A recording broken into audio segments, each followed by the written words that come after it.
자식에 올인하다 무너진 사람들 자식은 내 노후의 답이 아니었다. 우리 애 잘 되면 나는 괜찮아. 아마 이 말을 한 번쯤은 들어보셨을 겁니다. 부모 세대라면 대부분 그 마음을 압니다. 내 인생보다 자식의 인생이 중요하다고 믿고 나는 좀 힘들어도 괜찮다고 스스로 위로하면서 평생을 버텨왔죠. 하지만 막상 은퇴하고 나면 현실이 다르게 다가옵니다. 이제 자식들은 각자 삶을 꾸리느라 바쁘고 부모의 인생은 어느새 뒷전이 돼버렸다는 걸 깨닫게 됩니다. 그리고 그제야 묻죠. 나는 이제 뭘 위해 살아야 하지? 1. 자식에게 모든 걸 걸었던 세대의 현실. 6070대 부모 세대에게 노후는 선택이 아니라 현실입니다. 한국은 OECD 국가 중에서도 노인 빈곤율이 가장 높습니다. 노후 준비가 부족한 이유는 여러 가지겠지만 공통적으로 나오는 말은 이겁니다. 아이들 키우느라 내 건 하나도 못 챙겼어요. 자식 교육비, 결혼자금, 집 마련까지. 내 노후보다 자식의 미래가 늘 우선순위였습니다. 하지만 세상은 바뀌었습니다. 부모가 자식에게 기대던 시대는 이미 끝났습니다.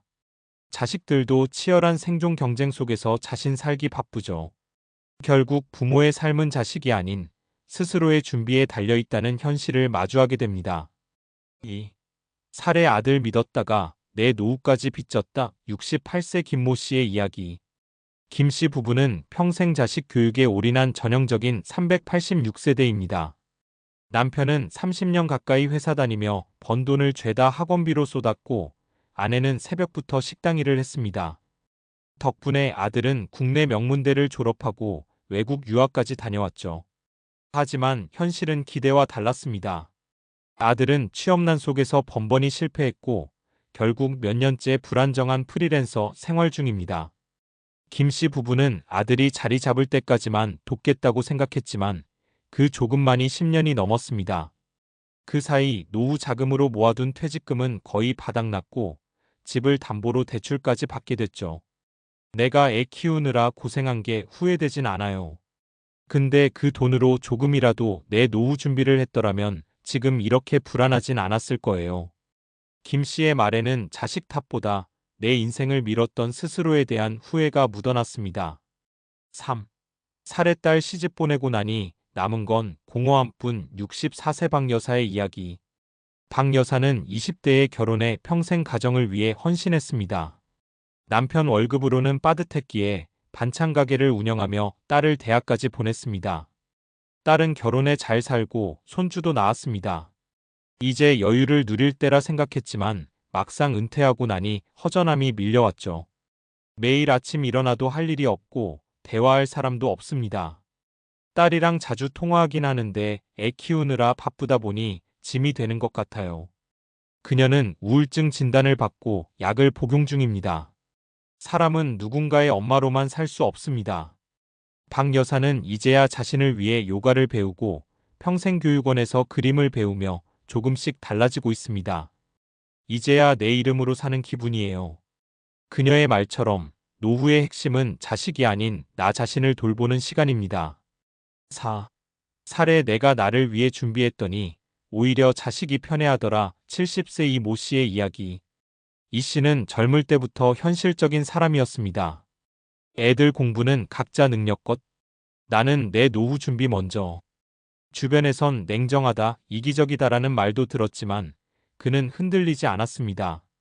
그는 40대 후반부터 개인연금과 적금을 꾸준히 넣었고 은퇴 후엔 소일거리로 마을 도서관에서 일했습니다. 지금은 소일 삼아 작은 텃밭을 가꾸며 생활비 걱정 없이 지냅니다. 놀라운 건 자식들과의 관계입니다. 내가 도움 안 주니까 애들도 나한테 부담을 안 느껴요. 오히려 더 자주 찾아와요. 자식이 부모에게 부담이 되지 않게, 부모 역시 자식에게 짐이 되지 않게. 이 씨의 삶은 새로운 노후의 모델입니다. 5. 자식은 노후의 답이 아니라 함께 가는 존재일 뿐. 우리는 오랫동안 효라는 이름으로 자식에게 의존하도록 길러졌습니다. 내가 널 위해 다 해줬으니 넌 나를 책임져야 한다. 하지만 지금 세대의 현실은 다릅니다. 자식에게 그 의무를 지우는 건 부담이고 결국 관계를 멀어지게 만듭니다. 자식은 내 노후를 대신 살아줄 수 없습니다. 내 건강, 내 돈, 내 시간 결국 나의 문제는 내가 책임져야 하는 시대입니다. 부모가 스스로 삶을 단단히 꾸릴수록 자식도 오히려 마음 편히 살아갑니다. 6. 은퇴 준비, 이제라도 늦지 않다. 은퇴 후의 삶을 건강하고 행복하게 보내기 위해 필요한 건 거창한 게 아닙니다. 다음 세 가지를 기억해두면 좋습니다. 경제적 독립 작게라도 꾸준히. 퇴직금, 국민연금만 믿고 있다가는 오래가지 않습니다.